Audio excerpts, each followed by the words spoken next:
A second barrage of tornadoes.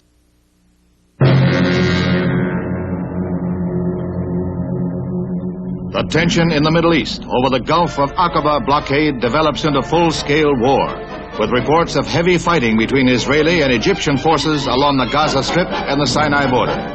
Earlier, the U.S. aircraft carrier Intrepid steamed through the Suez Canal, although no American units are alerted. Our State Department says we are neutral in word, thought, and deed. Earlier, a mass rally in Cairo by Arab socialists shows support for UAR President Nasser, who meets with King Hussein of Jordan to sign a 5-year mutual defense pact. The signing annoys Syria, to whom Jordan recently closed her borders. Formerly, Hussein was moderate toward Israel. Jordanian trucks and tanks roar through the desert as each side accuses the other of attacking first.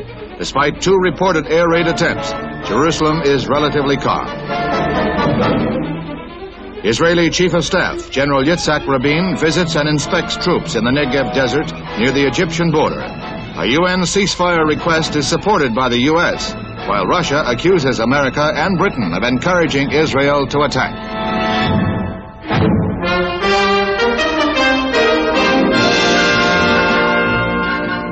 Aviation history at Le Bourget Airport, as 2 U.S. Air Force helicopters arrived, completing the first non-stop transatlantic flight by chopper.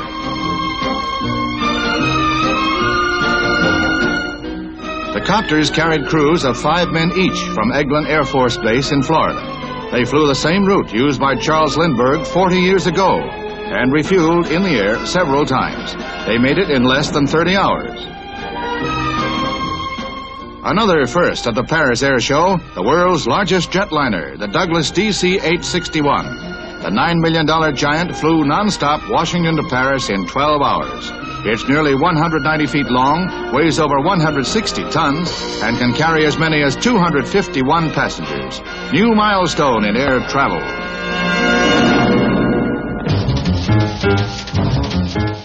Alleged dissatisfaction with the welfare system causes riots in the ghetto district of Boston's Roxbury section. Stores were smashed, burned, and looted in 3 nights of violence. An angry mob estimated at 1,000 persons marched through the streets, throwing rocks and bottles at police, setting buildings on fire. It's Boston's first full-scale riot since the start of national racial tension. Police were not the only target for hoodlums. One rooftop sniper wounded a fireman while he fought the flames. Over 40 persons were arrested. They'll be arraigned following a cooling-off period. Boston's Mayor Collins called an emergency meeting with Negro leaders. Uneasy calm follows.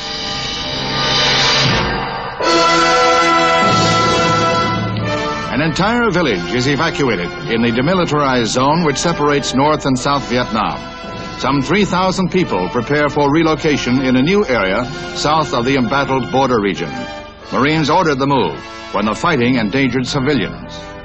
The DMZ has long been a haven for Viet Cong guerrillas preparing to infiltrate the South. Surrounding hills provided added cover. New homes for the refugees far removed from the shooting. Here, the resettled families will pick up the threads of their daily lives. U.S. and allied military forces have repeatedly moved civilians from battle danger to prevent loss of life.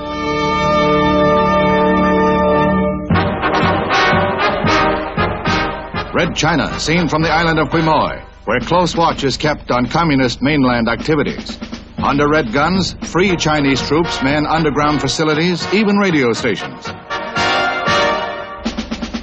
The psychological war's best weapon, giant plastic balloons, able to carry up to 40 pounds, bring leaflets and messages of encouragement to fellow Chinese on the mainland.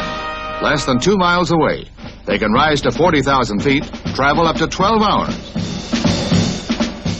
Medical supplies, books, food, and other daily necessities are also balloon-lifted to Red China from Quemoy, called a cork in the red bottle. The Beiping regime hates and fears the sight of these balloons.